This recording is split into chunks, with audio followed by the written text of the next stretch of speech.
জন্য আমার ওলিদের দরবারে আসতেছিল, সে আসতে পারি নাই। আমি তো কোরআনে পাকের মাধ্যমে লৌহে মাহফুজের মধ্যে লিখে রেখেছি, যারা আমাকে পাওয়ার জন্য আমার ওলিদের দরবারে আসবে, আসতে না পারলেও আমি যে তাকে আমার রহমতের ছায়া তলে জায়গা দেব, আমার বুকে জায়গা দেব। এই জন্য সেই ওয়াদা মুতাবিক আল্লাহ বলতেছেন, এ জমিন যখন মাপ দেওয়া হবে, বাড়ির দিকে তুমি লম্বা হয়ে যাবে, অলির দিকে তুমি বেটে হয়ে যাবে। ফেরেশতাকে যখন এটা বলা হলো, বাড়ির দিকে যখন মাপ দেওয়া হয় তখন ওদিকে লম্বা হয়ে যায়, অলিদের ওই দরবারের মজলিসের দিকে যখন মাপ দেওয়া হয় তখন মুক্তসর হয়ে যায়। কতদূর মুক্তসর? ওই এক বুট। আল্লাহ রাব্বুল আলামিন বলতেছেন, তোমার জীবনে 70 বছর তুমি রাস্তা দিয়ে চলেছো, হাজার লক্ষ কদম রেখেছো, কিন্তু আমি আল্লাহ আজ ওই কদমকে কবুল করে তোমাকে আমার বুকে জায়গা দিয়েছি।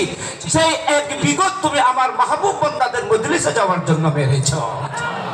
আপনারা বলেন, আমরা ইমামে আহলে সুন্নাতের দরবারে এসেছি, আমিন মিল্লাতের দরবারে এসেছি, নিঃসন্দেহে আল্লাহর ওলিদের দরবারে এসেছি। উলামায়ে কেরাম আপনাদেরকে আমাদেরকে এটা প্রমাণ করতেছেন দলিল আদিল্লার মাধ্যমে আমরা ওলিদের দরবারে এসেছি। তাহলে বোঝা যাচ্ছে ওলিদের দরবারে এসে পৌঁছতে হয় না, মাঝপথে মারা গেলেও জান্নাতের সামরা হাসিল হয়ে যায়। আমরা সেই মকসদ নিয়ে এসেছি।